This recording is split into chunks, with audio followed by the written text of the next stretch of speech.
It has been a wild year for weather, and today Environment Canada released its list of top 10 weather stories for 2013. The rain, the floods, the storms, they stretch right across this country. Francis Silvaggio gives us the countdown. It was Alberta's worst natural disaster ever, the country's most expensive, and in 2013, Southern Alberta's flood is Environment Canada's top weather story of the year. The intensity was great. The rivers were bloated. Snow was ripened to flow, and it became the monster and killer storm.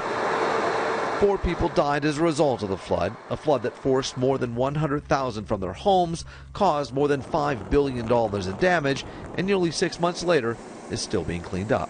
What was different about it was the storm just stayed. Nobody would have thought that it would got pinched there against the Rockies and pirouetted around for 3 days like a fire hose aimed right at Calgary and southwestern Alberta.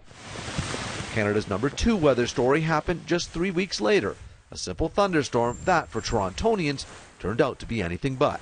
126 millimeters in 2 hours. This was a 2-hour wonder and got over, and then the cleanup began, and boy, what a cleanup. Damage was pegged at more than $1 billion, the 3rd most expensive natural disaster in Canadian history. But it wasn't all bad news. At number 3, a wet start to summer turned into nearly perfect growing conditions across the prairies. Manitoba's flood ranked number 4, not because of how bad it was, but because a cooler spring prevented it from happening altogether. Cooler temperatures were also credited for number 5 on the list, a slowing of the Arctic sea melt for the first time in years.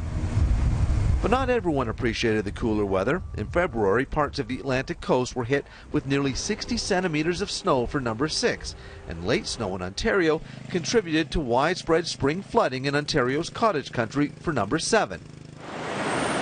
And number 8, the prairie winter that would never end, 7 straight months of snow.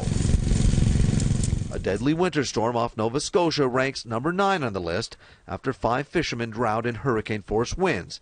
The list wraps up all the way on the other coast, not for any major weather problem, but rather the complete lack of it. I mean, not a drop of rain fell in Vancouver or Victoria. I mean, I was cheering for some misery there, but hey, it didn't happen. There's always next year. Francis Silvaggio, Global News.